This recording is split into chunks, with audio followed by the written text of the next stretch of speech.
Hello students, binomial coefficients की revision series में आज हम लोग थर्ड लेक्चर स्टार्ट करेंगे। और इसमें हम लोग केस थर्ड देखेंगे, जहां पर हमारी जो सीरीज होगी उसमें क्या होगा कि दो बाइनोमियल एक्सपेंशन के कोएफिशिएंट्स का मल्टीप्लिकेशन होगा। तो जैसे यहाँ पर देखो क्या है, N C not into N C not, C not का स्क्वायर मतलब वही हो गया n C not into N C not, फिर n C one into N C one, फिर n C two into N C two, और ऐसे ही n C n into N C n.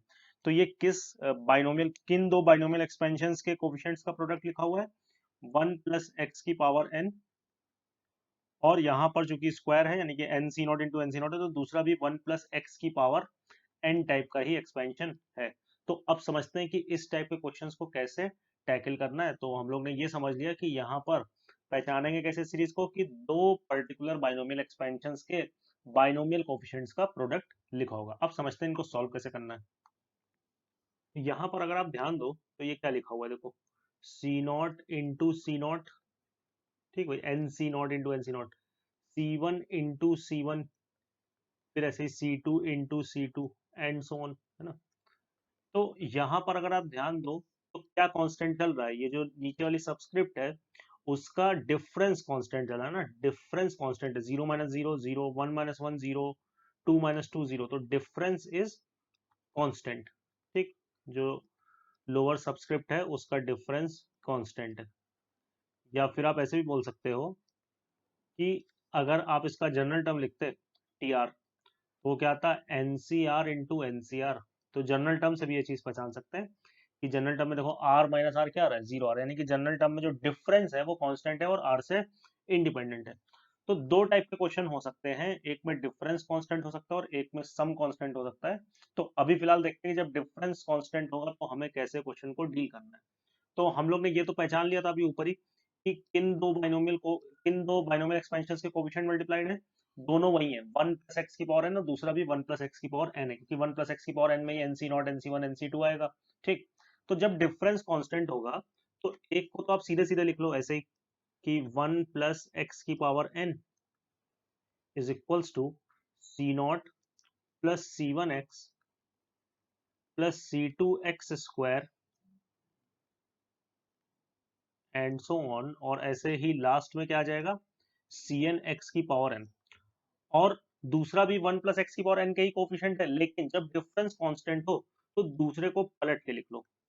तो क्या आ जाएगा, मतलब पलट के लिखने का मतलब है कि वन प्लस एक्स ना लिख के क्या लिख लें हम लोग, एक्स प्लस वन की पावर एन लिख लें। तो एक्स प्लस वन की पावर एन का बाइनोमियल एक्सपेंशन कुछ ऐसे आएगा, सी नॉट एक्स की power n plus C one x की पावर एन माइनस वन। अभी इस क्वेश्चन में समझ रहे हैं, फिर इसकी एक ट्रिक भी है जिससे सब नहीं करना पड़ेगा, लेकिन लॉजिक आपको क्लियर होना चाहिए कि कैसे ये चीजें आ रही है। सी टू एक्स की power N minus two, binomial expansion तो आई होप सभी को पता होगा, और फिर सी एन एक्स की पावर जीरो।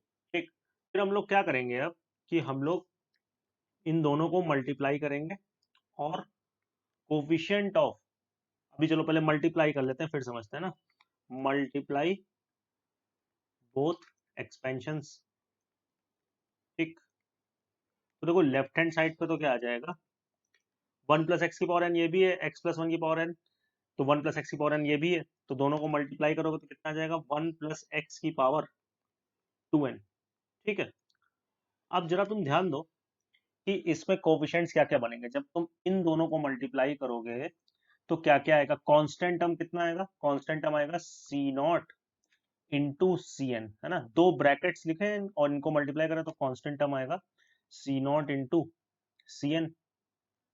फिर x की पावर वन का कोफिशिएंट कैसे मिलेगा, तो वो ऐसे मिलेगा कि ये वाला जो टर्म है सी वन एक्स, ये किससे मल्टीप्लाई हो जाए, ये इससे मल्टीप्लाई हो जाए, तो देखो C one C N x की पावर एन मिलेगा कि नहीं मिलेगा।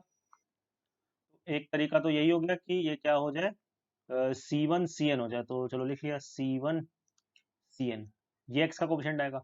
और एक जो इससे जस्ट पहले लिखा होगा, इससे जस्ट पहले क्या लिखा होगा, C N minus one X, तो ये वाला जब टर्म इससे मल्टीप्लाई होगा इस सी नॉट से, तब भी क्या बनेगा, तब भी C not C N minus one x बनेगा। तो एक्स का एक कोफिशिएंट क्या हो जाएगा, दूसरा वाला C not into C N minus one, है ना। ऐसे ही हम एक्स स्क्वायर का भी कोफिशिएंट बना सकते हैं, है ना। एक्स स्क्वायर का कोफिशिएंट जैसे कैसे बन सकता है कि इस वाले सी नॉट को यहाँ पे C N minus two x square से मल्टीप्लाई कर दो, या फिर इस वाले c2x² को इस cn से मल्टीप्लाई कर दो, ठीक है ना। चलो x² भी लिख लेते हैं जिससे थोड़ा और क्लियरिटी आ जाए। x² का कोफिशिएंट चलो देखते हैं क्या आएगा।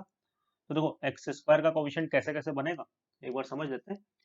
कि एक तो ऐसे बनेगा कि ये c2x² जो दिख रहा है अपने को, ये cn से मल्टीप्लाई हो जाए, ठीक। एक तो ऐसे बन सकता है। और कैसे बन सकता है, और ऐसे बन सकता है कि ये वाला जो इससे जस्ट पहले होगा, cn-1 से जस्ट पहले क्या होगा, cn-2x² होगा नीचे वाले एक्सपेंशन में। तो क्या हो जाए कि ये जो cn-2x² है, ये किससे मल्टीप्लाई हो जाए, इस c0 से मल्टीप्लाई हो जाए। तो एक ये तरीका हो गया। और तीसरा तरीका ये हो सकता है कि इसका x वाला टर्म और इसका x वाला टर्म ये भी मल्टीप्लाई हो जाए ना। तो इन तीन तरीके से बन सकता है x² का कोफिशिएंट। तो चलो लिख लेते हैं कैसे कैसे बन रहा है। एक तो बन रहा था अपना कैसे, c2 इंटू cn बन रहा था। दूसरा बन रहा था कैसे, दूसरा बन रहा था c0 इंटू cn-2, ठीक। और तीसरा बन रहा था यही कि c1 और cn-1 वाले मल्टीप्लाई हो जाए, तो c1 इंटू cn-1, ठीक। ऐसे ही ये चलता रहेगा। अब देखो, एक x की पावर का कोफिशिएंट ऐसा भी आएगा जो हमारी रिक्वायर्ड सीरीज होगी। सोचो वो कौन सा होगा, वो कौन सा ऐसा पावर होगी, है ना, जिसका कोफिशिएंट वही आएगा जो हमें सीरीज निकालनी है। तो देखो x की पावर n का कोफिशिएंट क्या आएगा। x की पावर n कैसे कैसे बन सकता है कि जब ये वाला c0 इस वाले c0 x की पावर n से मल्टीप्लाई हो जाए तो क्या आ जाएगा, c0² x की पावर n। तो क्या आ जाएगा x की पावर n का एक कोफिशिएंट, तो c0² आ जाएगा। ऐसे और कैसे बन सकता है कि जब ये c1x किससे मल्टीप्लाई हो जाए, c1x की पावर n-1, तो क्या आ जाएगा c1 इंटू c1 x की पावर n। तो यानी कि एक और x की पावर n का कोफिशिएंट मिलेगा c1²। आप समझ गए होगे। ऐसे ही अगला इन दोनों को मल्टीप्लाई करके मिल जाएगा x की पावर n का कोफिशिएंट, तो वो क्या आ जाएगा c2²। और ऐसे ही लास्ट में इन दोनों को मल्टीप्लाई करके मिल जाएगा जो कि आ जाएगा cn²। तो जब हम कोफिशिएंट्स कलेक्ट कर रहे होंगे तो x की पावर का कोफिशिएंट वही बनेगा जो हमारी रिक्वायर्ड सीरीज है। बाकी अभी आगे भी कोफिशिएंट आएंगे, ये पूरा x की पावर 2n तक जाएगा, तो x की पावर 2n का लास्ट में कोफिशिएंट बन जाएगा cn इंटू c0, है ना। खैर हमें तो अब कंसर्न किससे है, x की पावर n के कोफिशिएंट से। तो अब हम लोग क्या कर दें कि equate equate coefficient of x to the power n on both side, ठीक है, ऑन बोथ साइड। तो देखो क्या होगा कि आ जाएगा कोफिशिएंट ऑफ x की power n in 1 plus x to the power 2n is equals to, यहां पर x की पावर n का कोफिशिएंट क्या है, c0² plus c1² plus c2² up to cn²। और यही अपने को निकालना है। तो अब यहां से निकालना बहुत आसान है।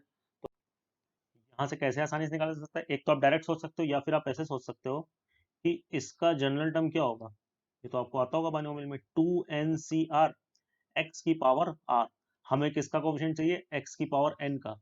तो इसका मतलब क्या हुआ कि r किसके बराबर होगा, n के बराबर होगा। तो x की पावर n का कोफिशिएंट कितना आ जाएगा, 2ncn, है ना। तो यानी कि जो हमारी रिक्वायर्ड सीरीज थी, इधर से x की पावर n का कोफिशिएंट लेफ्ट हैंड साइड से आ गया 2ncn, और राइट हैंड साइड से आ गया c0² plus c1² plus c2² up to cn²। तो ऑब्वियसली दोनों बराबर होंगे। तो फाइनली ये आ गया आपका answer, c0² plus c1² plus c2² up to cn²। कितना आ गया ये, 2ncn। और इसको आप याद भी रखना कि इस सीरीज का आंसर कितना आता है, 2ncn, ठीक है।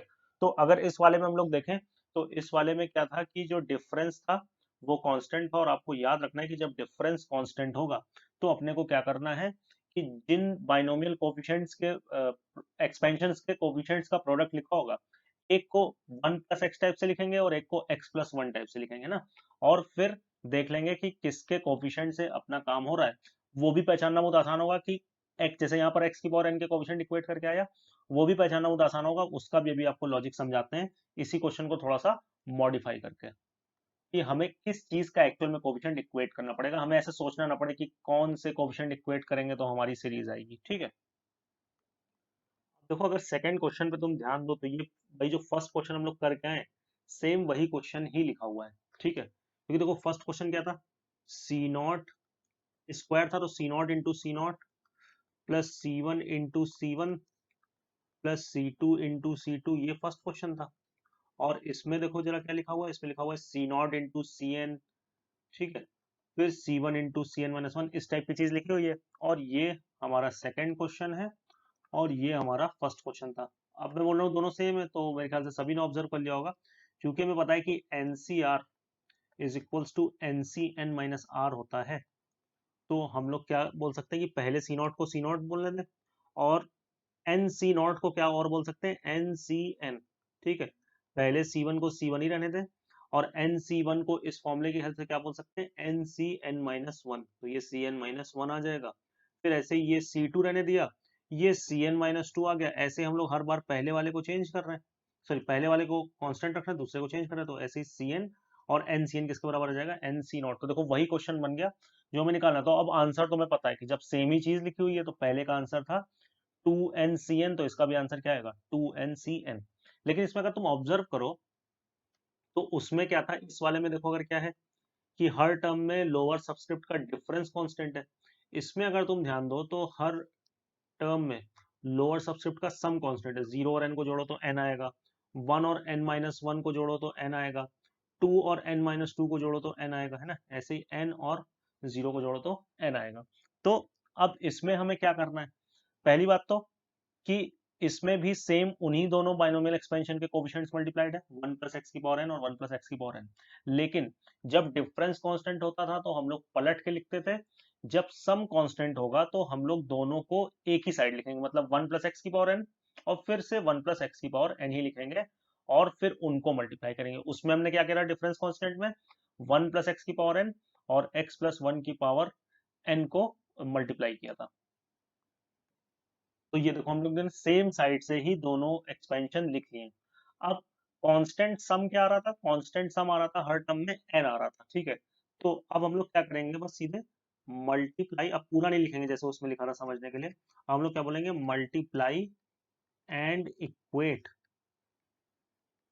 Multiply and equate coefficient of x की power n, x raise to the power n on both side. ये x raise to the power n ही क्यों हम लोग ने सेलेक्ट किया है, क्योंकि जो कांस्टेंट सम आता है उसी की पावर इक्वेट करते हैं, एक्स की वही पावर इक्वेट करते हैं, तो कांस्टेंट सम यहाँ पर एन आ रहा था।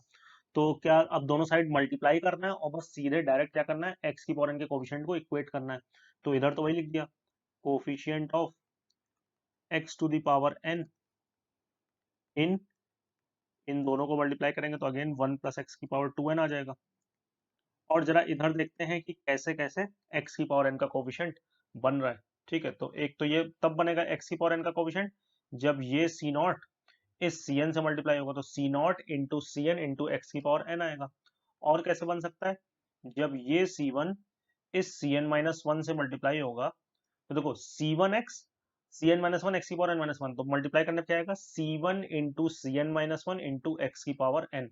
और ऐसे ही जब सी टू एक्स स्क्वायर वाला टर्म इससे मल्टीप्लाई होगा C N minus two x की पावर एन माइनस टू से, तो फिर से क्या आएगा, C two into C N minus two x की पावर एन। तो यानी कि उस साइड से एक्स की पावर एन का कोफिशिएंट क्या बन रहा है, कैसे कैसे बन रहा है, C not into C n plus C one into C N minus one plus C two into C N minus to.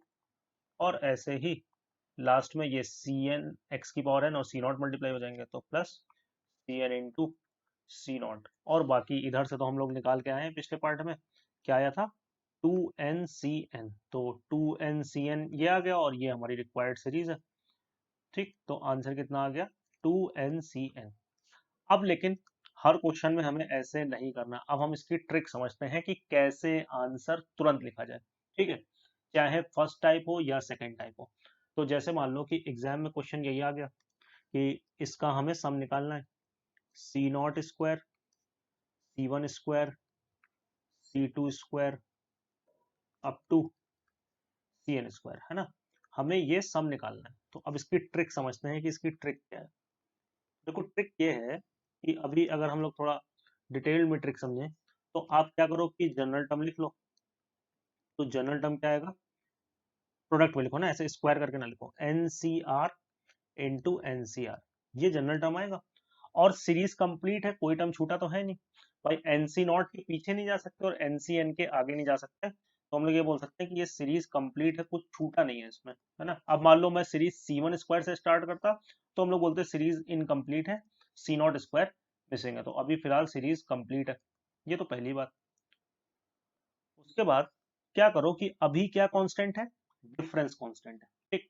तो डिफरेंस कांस्टेंट को सम कांस्टेंट में कैसे कन्वर्ट किया जाता है, ये फॉर्मूला लगा के। तो तुम टी आर को अब क्या लिख सकते हो, एन सी आर, किसी भी दोनों में से किसी भी एक जगह N C N minus R वाला फॉर्मूला लगा दो। तो N C N minus R, और फिर आंसर डायरेक्ट कैसे आएगा, आप देखो। अच्छा, जो सम है वो आर से इंडिपेंडेंट है, तो जब सम कांस्टेंट वाले फॉर्मेट में ले आओ तो बस कुछ नहीं करना, फिर ऊपर वालों को ऐड कर दो, नीचे वालों को ऐड कर दो, तो आंसर आ जाएगा। ऊपर वालों को ऐड करोगे तो कितना आएगा, 2n, नीचे वालों को ऐड करोगे r plus N minus R, तो कितना आएगा, n।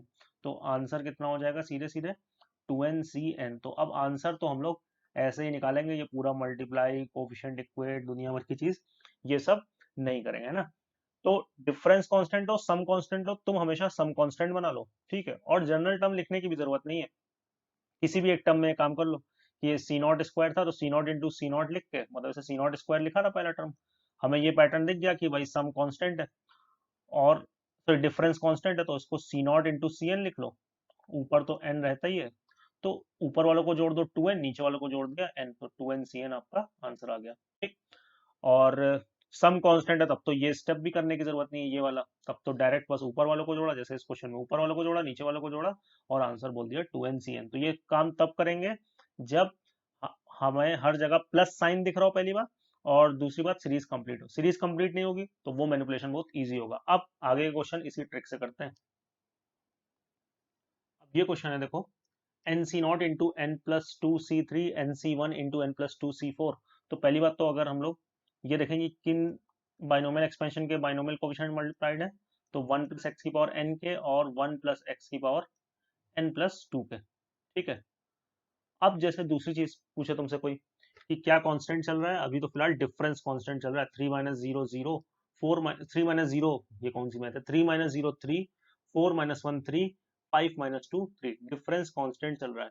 और दूसरी बात सीरीज कंप्लीट है। अब किसी के दिमाग में ये आता है कि n plus two C two तो लिखा नहीं है, है ना, ये 3 लिखा है, 2 1 0 नहीं लिखा है, लेकिन इसके रेफरेंस में तो सीरीज कंप्लीट है ना भाई, इससे पीछे अब नहीं जा सकते ना, एन सी नॉट से पीछे जा सकते हो क्या, नहीं जा सकते हो।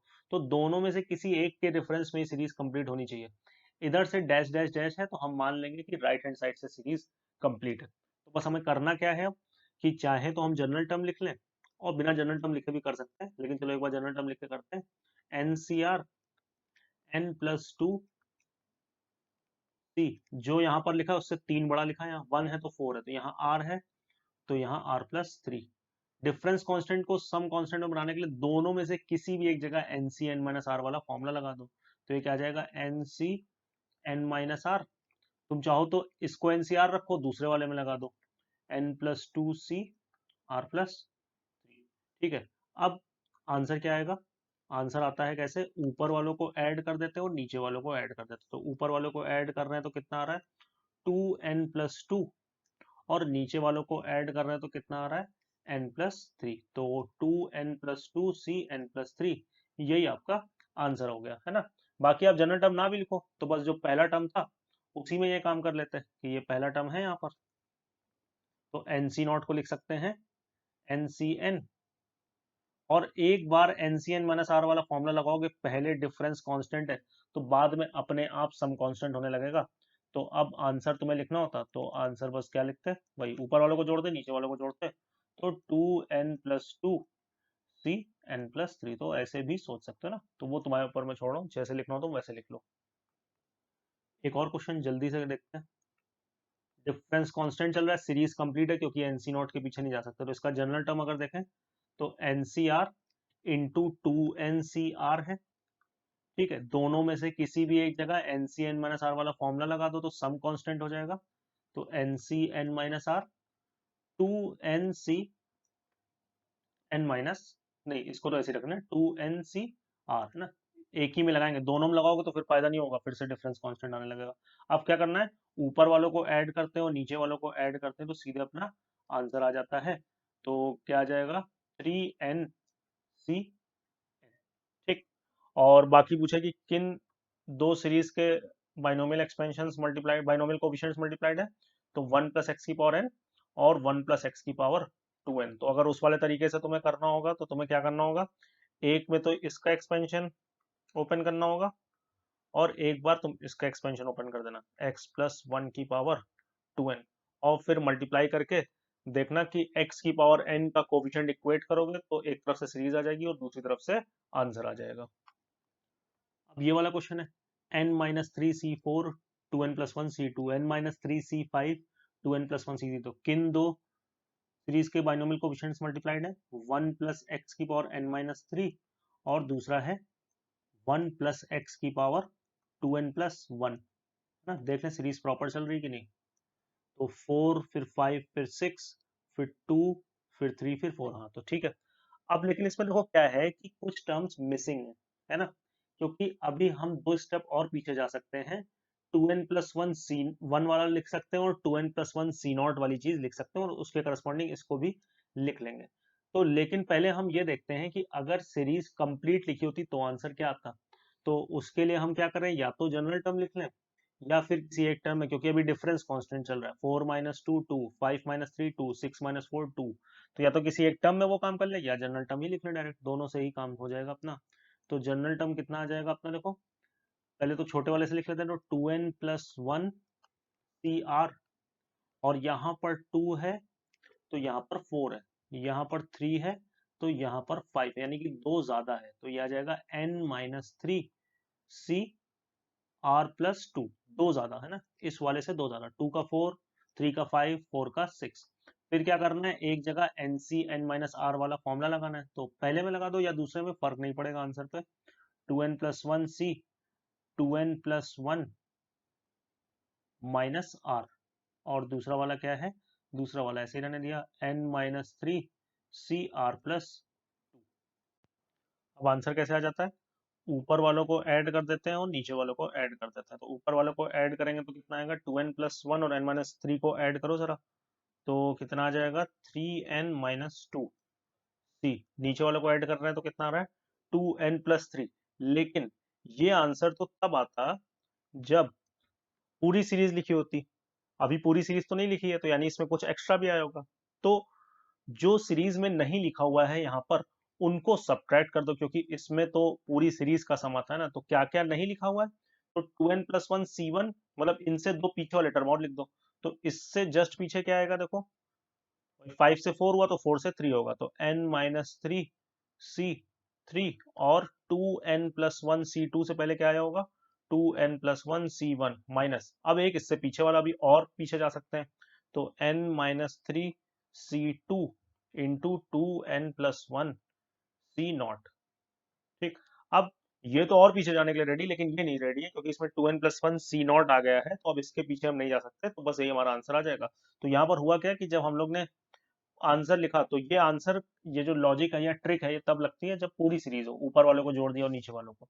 लेकिन यहाँ पूरी सीरीज नहीं थी तो जो नहीं लिखा था उसको सब्ट्रैक्ट कर दिया। और एक चीज और ध्यान रखना, कुछ लोग इसमें कंफ्यूज हो जाते हैं जबरदस्ती का, कि जैसे ये टीआर लिखा था, अब मैंने क्या किया था कि पहले वाले में NCn-r वाला फॉर्मूला लगाया था, हो सकता है कुछ लोग दूसरे वाले में लगाए, तो 2n+1cr, ठीक, n-3c, n-3 -r-2, NCn-r वाली चीज लगा दी, तो ये कितना आ गया, 2n+1cr इंटू n-3c, और ये कितना आ जाएगा, n-r-5।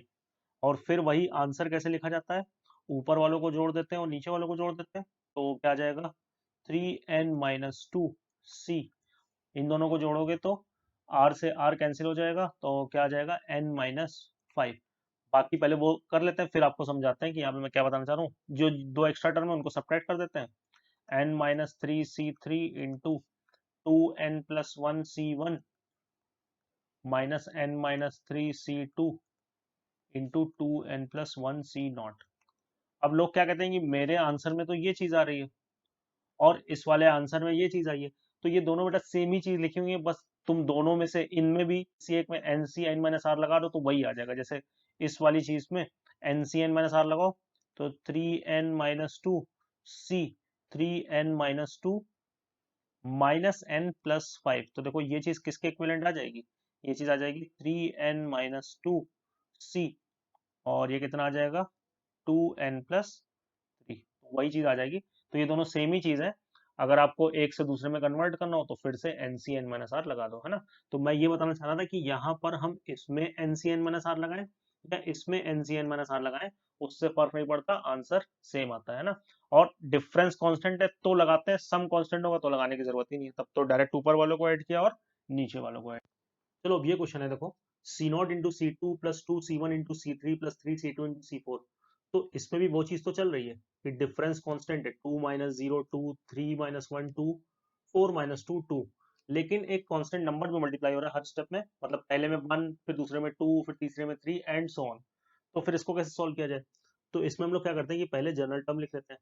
तो जनरल टर्म कितना आ जाएगा, यहाँ पर अगर हम लोग लिखें NCR, तो बगल वाले में क्या है, दो ज्यादा है, 0 से 2 है, 1 से 3 है, तो NCR+2 आएगा। और जो नंबर मल्टीप्लाइड है, यहाँ 1 है तो यहाँ 2 है, यहाँ 2 है तो यहाँ 3 है, तो यहाँ R है तो यहाँ क्या होगा, R+1 होगा। तो R को 0 से स्टार्ट करोगे तो आपको सीरीज मिलने लगेगी। अब हम लोग ने क्या किया कि इसको सेपरेट कर लिया, तो R into NCR into NCR+2 plus ये कितना आ जाएगा, 1 से मल्टीप्लाई होके NCR इंटू NCR+2। ठीक, अब मेरे ख्याल से आपको कुछ कुछ समझ में आ रहा होगा। R इंटू NCR को क्या लिख सकते हैं, N इंटू N, ये वही जो टाइप 1 था, N-1 CR-1।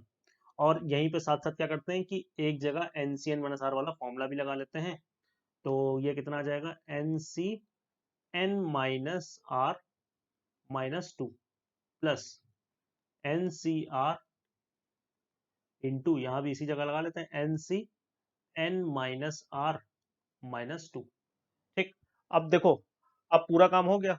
अब जब सम निकालेंगे हम लोग या आंसर निकालेंगे, तो बस हमें इस इन सीरीज का आंसर निकालना है जिसमें नीचे वालों का सम कांस्टेंट चला। तो अब आंसर वैसे ही डायरेक्ट लिखो जैसे अभी तक लिख रहे थे, ऊपर वालों को ऐड करो और नीचे वालों को ऐड करो, क्योंकि हमने वेरिएबल r को हटा दिया है। तो ऊपर वालों को ऐड करेंगे तो कितना आएगा, 2n-1, और नीचे वालों को ऐड करेंगे तो कितना आएगा, n-2 और -1, यानी कि n-3। और ऐसे ही यहाँ पर भी ऊपर वालों को ऐड करेंगे तो 2n आएगा, और नीचे वालों को ऐड करेंगे तो कितना आएगा, r से r कैंसिल हो जाएगा तो n-2। तो ये यहाँ पर आपका आंसर हो गया। तो इसमें बस एक एडिशनल स्टेप हो गया था कि हमें टाइप 1 में जो फॉर्मूला सीखा था R इंटू NCR, वो हमें लगाना पड़ गया। उसके बाद जब ऐसे आ गया जनरल टर्म, तो ये तो अपनी फेमिलियर सीरीज होगी जो हम लोग पढ़ रहे हैं इस टाइप में, कि जिसमें सीरीज में दो बाइनोमियल कोएफिशिएंट्स का प्रोडक्ट है और नीचे वालों का डिफरेंस या सम कांस्टेंट चल रहा था ना, तो सम कांस्टेंट में कन्वर्ट करके ऊपर वालों को जोड़ दिया और नीचे वालों को जोड़ दिया। अब ये क्वेश्चन देखते हैं, तो इसमें भी C0 square C1 square C2 square तो है, लेकिन कुछ डिवाइड है। तो पहले तो वही करते हैं, यहाँ पर 1 मान के जनरल टर्म लिखते हैं। तो जनरल टर्म है NCR इंटू NCR, और नीचे एक ज्यादा नंबर, 0 पे 1 है, 1 पे 2 है, 2 पे 3 है, तो NCR अपॉन NCR, और नीचे R+1। तो मेरे ख्याल से इसमें भी आपको कुछ समझ में आ रहा होगा।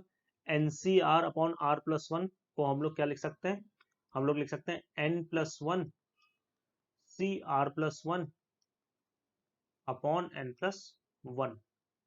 ठीक है, और यहाँ पर ये तो NCR ही रहेगा। ये हम लोग ने टाइप 2 में जो फॉर्मूला सीखा था, NCR अपॉन R+1 को क्या लिख सकते हैं, N+1 CR+1 अपॉन N+1। अब एक जगह वो फॉर्मूला लगा दो, है ना, 1 अपॉन N+1 तो अलग ही अब चलेगा, और दोनों में से किसी भी एक जगह फॉर्मूला लगा दें, क्योंकि अभी क्या है, डिफरेंस कांस्टेंट चल रहा है। R+1 में R सब्ट्रैक्ट करो तो 1 आ रहा है, हमें सम कांस्टेंट बनाना है, तो N C N minus R, यहाँ पर दूसरे वाले को लिख लेते हैं। सीरीज तो कंप्लीट थी ही क्योंकि यहाँ पर 0 था, तो अब क्या करें, बस ऊपर वाले को ऐड करें और नीचे वाले को ऐड करें। तो ऊपर वाले को ऐड करने पे आ रहा है 2n+1 और नीचे वालों को ऐड करने पे आ रहा है n+1, और बाकी जो n+1 से डिवीजन चल रहा था वो तो डिवीजन हो गई होगा। ठीक है, तो इसमें क्या हुआ कि इससे पहले वाले में टाइप 1 और टाइप 3 का हम लोग ने मिलन करवाया था, इसमें टाइप 2 और टाइप 3 का हम लोग ने मिलन करवा दिया है और हमारा आंसर आ गया है। अब देखिए ये थोड़ा समझ लेंगे अच्छे से कि इसमें सेम काम तो वही हो रहा है, डिफरेंस कांस्टेंट है पहले वाले क्वेश्चन की तरह, बस ऑल्टरनेट प्लस माइनस साइन आ गया। तो अब क्या करना है ये समझ लो। तो जब डिफरेंस कांस्टेंट होता है तो एक का सीधे लिखते हैं एक्सपेंशन और एक का पलट के लिखते हैं।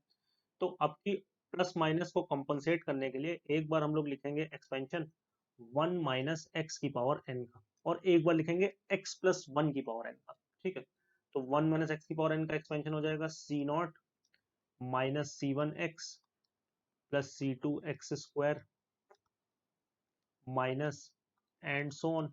ठीक है, फिर लास्ट में वही आएगा है ना, -1 की power N N C N. और दूसरा हम लोग ने ऐसे लिख लिया x+1 की पावर एन पलट के लिख लिया, तो ये कितना आ जाएगा सी नॉट एक्स की power n plus C one x की power N minus one plus C two x की power N minus two and so on. अब पूरा नहीं लिखेंगे, हम लोग को पता है कि दोनों को मल्टीप्लाई करके इसका कोफिशिएंट इक्वेट करना है एक्स की पावर एन का, सी नॉट स्क्वायर एक्स की power N minus C one square x की पावर एन, एक्स और एक्स की power N minus one multiply में क्या आएगा एक्स की power n, plus C two square x की पावर एन, एक्स स्क्वायर और एक्स की power N minus two multiply होंगे तो एक्स की पावर एन। तो सीधे सीधे लिखते हैं हम लोग कि multiply and equate coefficient of x की power n on both side. तो multiply and equate coefficient of x to the power n on both sides. यहाँ पे थोड़ा सा गेम होगा वो समझना, फिर बाद में इसकी भी ट्रिक तुमको समझाते हैं कि कैसे सॉल्व करना है जब ऑल्टरनेट प्लस माइनस साइन हो और डिफरेंस कांस्टेंट या सम कांस्टेंट चल रहा हो। बस इसमें ये ध्यान रखना है कि जैसे अभी हम लोग देख रहे थे कि एक जगह 1 प्लस एक्स की पावर एन और एक जगह 1 प्लस एक्स की पावर एन प्लस टू के कोफिशिएंट्स का प्रोडक्ट होता था, डिफरेंस कांस्टेंट में आपसे सेम एन पे ही पूछा जाएगा, मतलब कि दोनों ही जगह ये चीज सेम होगी, एक इसका और एक इसके एक्सपेंशन के बाइनोमियल कोएफिशिएंट्स का प्रोडक्ट है। तो इस टाइप के क्वेश्चन में ये दोनों सेम होंगे, वही क्वेश्चन आपसे पूछा जाएगा। ठीक, चलो तो अब क्या करें कि यहां से आ जाएगा coefficient of x to the power n in 1 minus x की power n into 1 plus x की पावर एन, है ना। अब भाई मल्टीप्लाई करते हो तो एक्स प्लस वन लिखो, 1 प्लस एक्स क्या फर्क पड़ता है। और इधर से कितना आ रहा है एक्स की पावर एन, पहले एस्टेब्लिश कर चुके हैं, C not square minus C one square plus C two square minus and so on C three square जो भी आएगा। ठीक है, अब मेन कंसर्न आपका इधर से देखो, अब इसी को लिखते हैं, केवल इधर से जो आएगा लेफ्ट हैंड साइड से वही हमारा आंसर होगा। तो इसको लिख लिया कोफिशिएंट ऑफ एक्स की पावर एन इन 1 माइनस, ये क्या आ जाएगा 1 plus x 1 minus x whole की पावर एन, तो 1 plus x into 1 minus x क्या हो जाएगा 1 माइनस एक्स स्क्वायर की पावर एन। अब इसमें हमें एक्स की पावर एन का कोफिशिएंट निकालना है। तो एक तो तुम ऐसे समझो कि तुम अपने दिमाग में सोचो जो मैं बोल रहा हूँ कि अगर एन ऑड होगा तो आंसर क्या आएगा, अगर एन ऑड होगा, अगर एन ऑड होगा तो आंसर आएगा 0।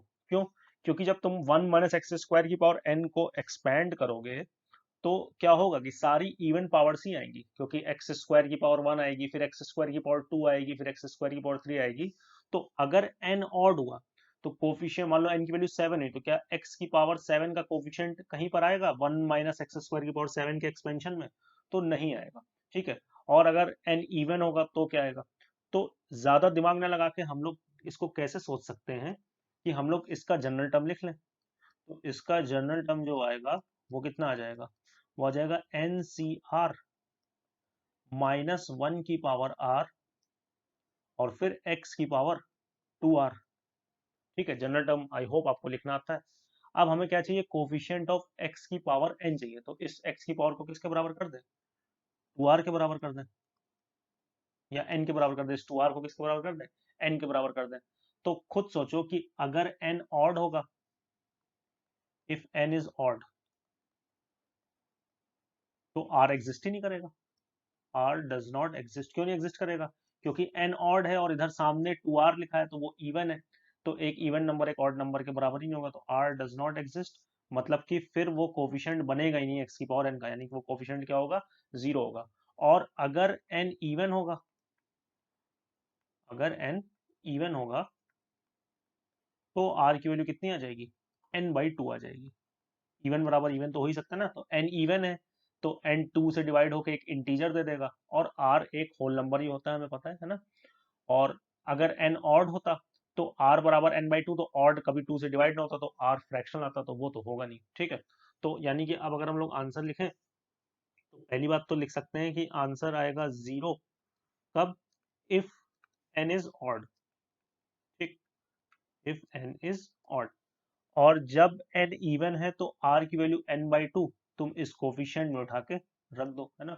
जब n इवन है, तो r की वैल्यू n/2 आई है, तो ये कोफिशिएंट है x की पावर n का, यही बनेगा, तो ये कितना आ रहा है, nc n/2 -1 की पावर n/2। तो ये आंसर तो चाहो तो याद भी रख सकते हो, काम आएगा, c0² - c1² + c2² and so on if n is even, ठीक। तो इसका आंसर हम लोग इस तरह से निकालेंगे। अब अभी ये भी समझ लेते हैं कि अगर एग्जाम में आए और हमें जल्दी थोड़ा काम करना हो, इतना सब लिखना ना पड़े, तो हमें उसके लिए क्या करना है। तो चलो, जैसे ये लिखा हुआ है कि c0² - c1² + c2² - c3², तो पहली बात तो मैंने ये बोली कि इसमें जो भी बाइनोमियल कोफिशिएंट्स लिखे होंगे, वो सेम n के करस्पॉन्डिंग ही लिखे होंगे। मतलब यहाँ पर n होगा पहले में, तो दूसरे में भी n होगा, वही क्वेश्चन आपसे पूछा जाएगा, है ना। तो ये n अपने काम का है, और कांस्टेंट डिफरेंस फिलहाल कितना चल रहा है, 0 चल रहा है, लेकिन हो सकता है किसी में कांस्टेंट डिफरेंस कुछ और हो, ठीक, वो भी क्वेश्चन देखेंगे अभी एक। तो आपको क्या निकालना है, आप डायरेक्ट याद रखो, कोफिशिएंट ऑफ x की पावर, फिर आएगा ये जो n है, ठीक, माइनस वो जो डिफरेंस कांस्टेंट चल रहा है, या तो वो आएगा x माइनस डिफरेंस, या फिर x की पावर n प्लस वही कांस्टेंट डिफरेंस जो कि फिलहाल 0 है, इन 1 माइनस एक्स स्क्वायर की पावर n। ये स्टेप याद रखो, ठीक है, अभी क्वेश्चन के थ्रू क्लियर भी कर देंगे। तो फिलहाल यहाँ पर हम लोग क्या निकालेंगे, इस क्वेश्चन में डिफरेंस 0 है, तो n माइनस 0 लिखो या n प्लस 0, सेम ही चीज आएगी।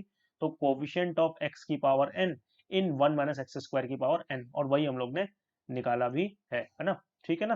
तो ये चीज आपको याद रखनी है, क्लियर। अभी जब क्वेश्चन आएगा तो और क्लियर हो जाएगी कैसे इस चीज का यूज हो रहा है। तो कोफिशिएंट ऑफ x की पावर, ये क्या है, जिसके एक्सपेंशन लिखे होंगे, और ये डिफरेंस जो कि सीरीज को आप देख के बताओगे कि कितना चल रहा है। अब ये एग्जाम में आया क्वेश्चन देखते हैं, जेई में 2019 में, the value of r for which this series is maximum. तो जरा पहले देखते हैं कि क्या है। देखो, हर जगह देखो सम कांस्टेंट चल रहा है, वो आर वेरी कराएंगे हमें, उस वो आर की वैल्यू निकालनी है जिसके लिए सम मैक्सिमम होगा, लेकिन हर जगह देखो सम कांस्टेंट चल रहा है नीचे वालों का, आर यहाँ भी है, आर यहाँ भी है, आर यहाँ भी है। तो अब की तो हमें कुछ करना ही नहीं है, हम ये बोलेंगे कि हमारी सीरीज का आंसर क्या हो जाएगा, क्योंकि ऑलरेडी सम कांस्टेंट वाले फॉर्मेट में लिखा हुआ है। तो सम कांस्टेंट वाले फॉर्मेट में अगर लिखा हुआ है, तो ऊपर वालों को जोड़ दो, तो 20 + 20 कितना आ जाएगा, 40c। कांस्टेंट सम कितना चल रहा है, आर चल रहा है, तो इस सीरीज का आंसर होगा 40c आर। अब 40c आर मैक्सिमम को होता है, तो हमें पता है कि मिडिल बाइनोमियल कोफिशिएंट मैक्सिमम होता है, और यहाँ पर आर की वैल्यू क्या हो जाएगी मिडिल बाइनोमियल कोफिशिएंट के लिए, 20। तो ये इसकी 40c आर की मैक्सिमम वैल्यू कितनी होगी, 40c 20। तो ये तो टॉपिक आपने पढ़ा होगा कि मिडिल बाइनोमियल कोफिशिएंट या फिर कोफिशिएंट्स क्या होते हैं, मैक्सिमम होते हैं। जब n इवन होता है, यानी कि ये चीज इवन होती है, तो एक ही बाइनोमियल कोफिशिएंट आता है मैक्सिमम वाला, वरना फिर दो आते हैं, उनकी वैल्यू बराबर होती है, लेकिन वो आते दो हैं, ठीक। तो यहाँ पर सीधे सीधे क्या आएगा, n/2, ठीक। अच्छा, ये भी बाइनोमियल कोफिशिएंट को लिखने का तरीका है। तो ये सीरीज क्या लिखी हुई है, 30c0 इंटू 30c10, एक टर्म और लिख लेते हैं, 30c1 into 30c11 and so on, ठीक है। तो सीरीज पहली बात तो कंप्लीट है, 30C30 इधर से भी कंप्लीट है, 30C0 पीछे नहीं जा सकते ना आगे जा सकते हैं, ठीक है।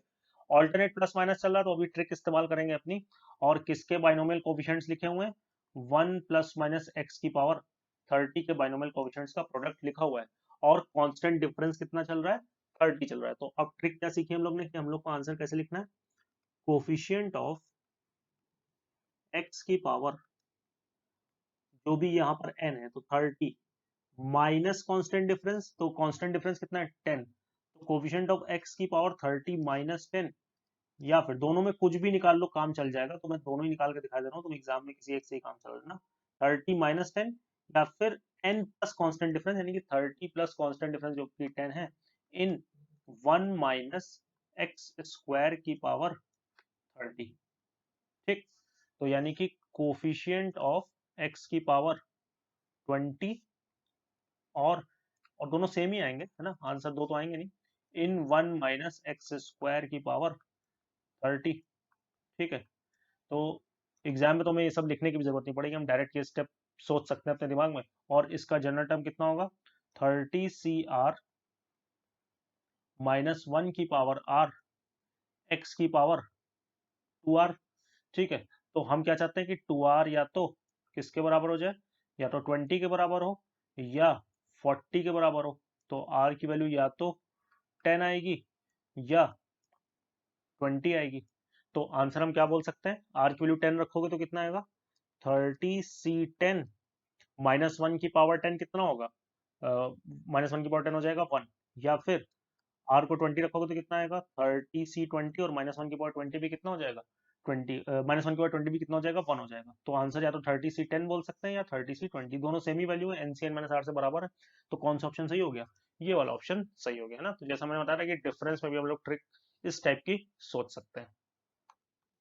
ये क्वेश्चन है जे एडवांस, स्क्रीन में आया हुआ है, हमें ये सम निकालना है, और देखो इसमें एक इन्फॉर्मेशन दी हुई है कि पी सी क्यू जीरो हो जाएगा ना, इन्होंने बोल रखा है, डिफाइन कर रखा है कि अगर पी क्यू से छोटा होगा, तुम्हें पता है कि एनसीआर में एन आर से या तो बड़ा होना चाहिए बराबर होना चाहिए, तो उन्होंने बोला कि अगर कभी ये पी क्यू से छोटा भी हो जाए तो आंसर जीरो हो जाएगा। ऐसा ये क्यों बोल रहे हैं कि ये हमें सीरीज निकालनी है, तो तुम ऐसे समझो कि सपोज कर लो एम की वैल्यू मान लो हो जाती है 15 या एम की वैल्यू हो जाती है 12, तो यानी कि आई की वैल्यू 0 से 12 तक जाएगी, ठीक है।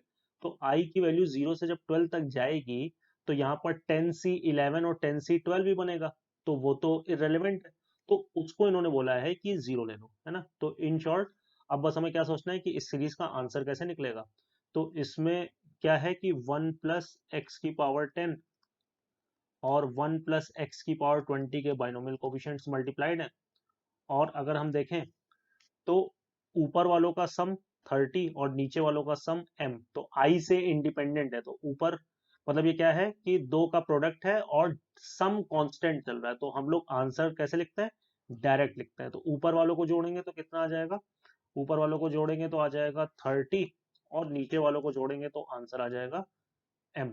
तो यानी कि इस सीरीज का आंसर क्या होगा, 30CM। लेकिन इन्होंने पहले क्वेश्चन की तरह पूछा है कि किस m के लिए ये सीरीज मैक्सिमम बनेगी। आपको कंफ्यूजन हो रही है तो इसको एक्सपेंड करके लिख लेना, वरना वैसे कोई जरूरत नहीं है। तो 30CM मैक्सिमम कब होगा, अगेन मिडिल बाइनोमियल कोएफिशिएंट के लिए, एन इवन है तो कहां पर होगा, 30/2 यानी कि 15 पे, तो इसकी मैक्स वैल्यू कितनी आएगी, 30C15। तो m की वैल्यू कितनी होगी मैक्स करने के लिए सीरीज को, 15, ठीक है। तो अगर वो ट्रिक पता है हमें तो हम एग्जाम में आए हुए क्वेश्चन इस टाइप के बड़ी जल्दी कर सकते हैं, ठीक है। तो अब इसमें मिसलेनियस वाले कुछ क्वेश्चन बचे हैं, तो उसको हम लोग नेक्स्ट लेक्चर में करके ये बाइनोमियल वाला रिवीजन जो है अपना इसको खत्म कर देंगे। चलिए, थैंक यू वेरी मच।